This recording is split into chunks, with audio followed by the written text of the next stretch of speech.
ಇವತ್ತು ಈಸಿಯಾಗಿ ಈರುಳ್ಳಿ ಚಿತ್ರಾನ್ನ ಗೊಜ್ಜಿಗೆ ಮಾಡೋದು ನೋಡೋಣ. ಎಣ್ಣೆಗೆ ಒಂದು 5 ಹಸಿಮೆಣ್ಸಿನ್ಕಾಯಿ ಹಾಕ್ಕೊಳ್ಳಿ, ಒಂದು 2 ಬೆಳ್ಳುಳ್ಳಿ ಜಜ್ಜಿ ಹಾಕ್ಕೊಳ್ಳಿ, ಜೀರಿಗೆ 1 ಸ್ಪೂನು, ಅರ್ಧ ಸ್ಪೂನ್ ಸಾಸಿವೆ,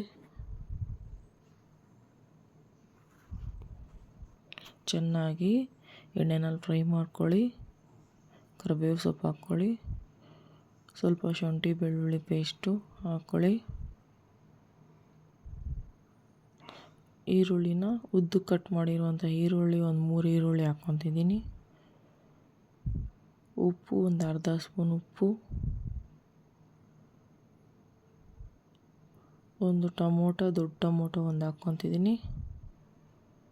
ಚೆನ್ನಾಗಿ ಬೇಯಿಸ್ಕೊಳ್ಳಿ ಇದನ್ನು.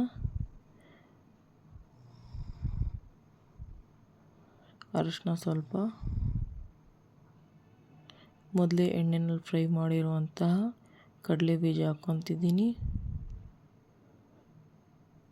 ಕೊತ್ತಂಬರಿ ಸೊಪ್ಪು ಹಾಕ್ಕೊಳ್ಳಿ. ತುಂಬ ಟೇಸ್ಟಿಯಾಗಿರುತ್ತೆ, ಚೆನ್ನಾಗಿರುತ್ತೆ. ಇಷ್ಟವಾದರೆ ಲೈಕ್ ಮಾಡಿ, ಕಮೆಂಟ್ ಮಾಡಿ, ಸಬ್ಸ್ಕ್ರೈಬ್ ಮಾಡ್ಕೊಳ್ಳೋದು ಮಾತ್ರ ಮರಿಬೇಡಿ.